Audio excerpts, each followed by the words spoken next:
അതിർത്തിയിൽ വെടിനിർത്തൽ കരാർ ലംഘിച്ച് പാകിസ്ഥാൻ പ്രകോപനം സൃഷ്ടിച്ചുകൊണ്ടേയിരിക്കുകയാണ്. കരസേനയുടെ ചെനാബ് നദിക്കരയിലെ പോസ്റ്റുകൾക്ക് നേരെയുണ്ടായ വെടിവെപ്പിൽ സൈന്യം ശക്തമായി തിരിച്ചടിച്ചു.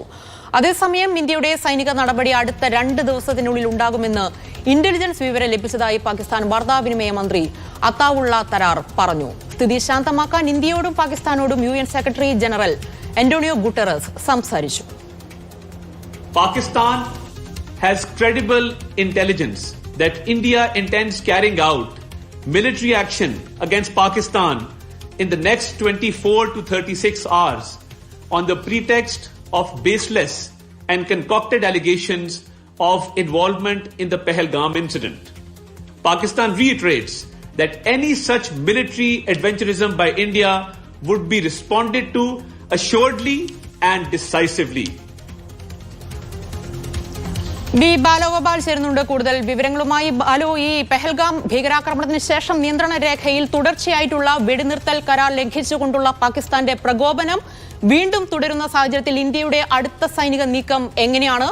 ഇന്നലെ പ്രധാനമന്ത്രിയുടെ നേതൃത്വത്തിൽ ചേർന്ന ഉന്നതതല യോഗത്തിൽ സൈന്യത്തിന് എപ്പോൾ, എങ്ങനെ, എവിടെ വെച്ച് തിരിച്ചടി നൽകാം എന്നുള്ളത് സൈന്യത്തിന് തീരുമാനിക്കാം എന്നുള്ള നിർണായക വിവരം നൽകിയിട്ടുണ്ടായിരുന്നു. അപ്പോൾ ഇനി ഇന്ത്യൻ സേനയുടെ നീക്കങ്ങൾ എങ്ങനെയാണ് ബാലു?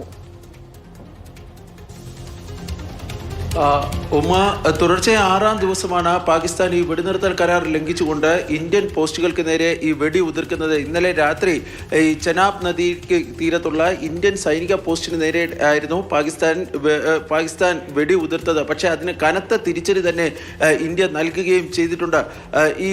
ഇപ്പോൾ ഉണ്ടായിരിക്കുന്ന സാഹചര്യങ്ങൾ ഇന്നലെ ചേർന്നിരുന്ന ഉന്നതതല യോഗം, പ്രധാനമന്ത്രിയുടെ നേതൃത്വത്തിലുള്ള ഉന്നതതല യോഗം ചർച്ച ചെയ്തിരുന്നു. ഇന്ന് നിർണായകമായ 2-3 യോഗങ്ങൾ ഡൽഹിയിൽ നടക്കുന്നുണ്ട്. അതിൽ ഏറ്റവും പ്രധാനപ്പെട്ടത് കേന്ദ്ര മന്ത്രിസഭയുടെ സുരക്ഷാകാര്യ സമിതി യോഗം ചേരുന്നു എന്നതാണ്. രാവിലെ 11 മണിക്കാണ് കേന്ദ്ര മന്ത്രിസഭയുടെ സുരക്ഷാകാര്യ സമിതി പ്രധാനമന്ത്രിയുടെ ഔദ്യോഗിക വസതിയായ 7 ലോക് കല്യാൺ മാർഗിൽ ചേരുന്നത്. ഇതിനുശേഷം കേന്ദ്ര മന്ത്രിസഭാ യോഗവും ചേരുന്നുണ്ട്. ഈ യോഗങ്ങളിൽ, നിർണായകമായ ഈ യോഗങ്ങളിലായിരിക്കും എന്ത് സൈനിക നടപടി എന്നതിനെ സംബന്ധിച്ച ഒരു അന്തിമ തീരുമാനം ഉണ്ടാകുക എന്നാണ് ലഭിക്കുന്ന വിവരം. കാരണം 1999 കാർഗിൽ യുദ്ധത്തിന് മുമ്പ് ഈ കേന്ദ്ര മന്ത്രിസഭാ യോഗം ചേരുകയും ആ മന്ത്രിസഭാ യോഗത്തിലായിരുന്നു ഈ പാകിസ്ഥാന് ശക്തമായ തിരിച്ചടി നൽകുവാൻ വേണ്ടി തീരുമാനിക്കുകയും ചെയ്തിരുന്നത്.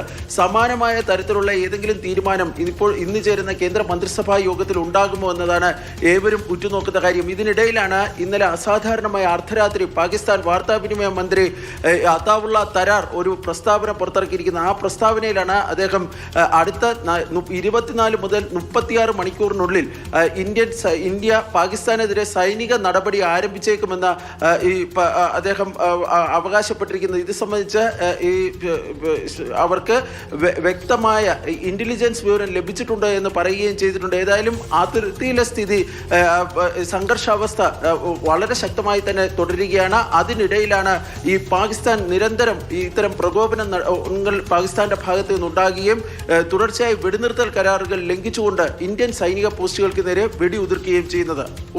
ബാലു, എന്തായാലും അതിർത്തി ഇപ്പോൾ അശാന്തമായി തന്നെ തുടരുന്ന സാഹചര്യത്തിലാണ് ഇപ്പോൾ UN ഭാഗത്തു നിന്ന് ഒരു മധ്യസ്ഥ ശ്രമം ഉണ്ടായിരിക്കുന്നത്. എന്തായാലും 2 രാജ്യങ്ങളോട് നിലവിലെ സ്ഥിതിഗതികൾ സംസാരിച്ച് തീർക്കുക, അല്ലെങ്കിൽ ഒരു ഒത്തുതീർപ്പിലേക്ക് എത്തുക, അല്ലെങ്കിൽ ഏതെങ്കിലും രീതിയിൽ ഇപ്പോഴുള്ള അശാന്തമായിട്ടുള്ള സാഹചര്യത്തിൽ നിന്ന് മാറി നിൽക്കണം എന്നുള്ള ഒരു അഭ്യർത്ഥനയാണോ UN മുന്നോട്ട് വെക്കുന്നത്? എന്താണ് അത് സംബന്ധിച്ചുള്ള വിശദാംശങ്ങൾ ബാലു? തീർച്ചയായും ഐക്യരാഷ്ട്രസഭയുടെ സെക്രട്ടറി ജനറലിന് പുറമെ ഇന്ന് നിർണായകമായ ചില ചർച്ചകൾ കൂടി നടക്കുമെന്നാണ് ലഭിക്കുന്ന വിവരം. അതിൽ ഏറ്റവും പ്രധാനപ്പെട്ടത് അമേരിക്കൻ സ്റ്റേറ്റ് സെക്രട്ടറി ഇന്ത്യൻ വിദേശകാര്യമന്ത്രിയും പാകിസ്ഥാൻ വിദേശകാര്യമന്ത്രിയുമായി ഈ സംഘർഷത്തെ സംബന്ധിച്ച് ചർച്ച ചെയ്തേക്കുമെന്ന് ഇന്നലെ വൈറ്റ് ഹൗസ് വക്താവ് വ്യക്തമാക്കുകയും ചെയ്തിരുന്നു.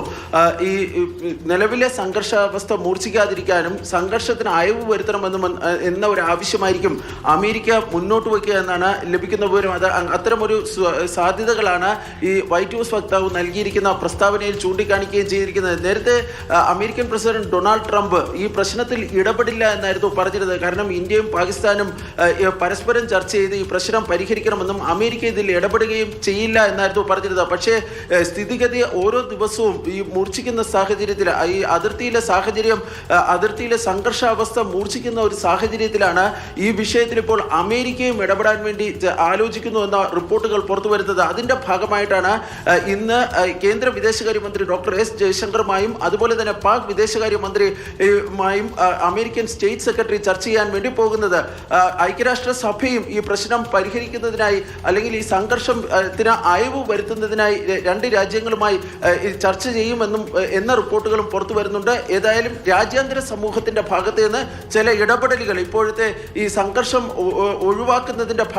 ഒഴിവാക്കുന്നതിനായി ചില രാജ്യാന്തര ഇടപെടലുകൾ ഉണ്ടാകുന്നു എന്നതാണ് മറ്റൊരു കാര്യം.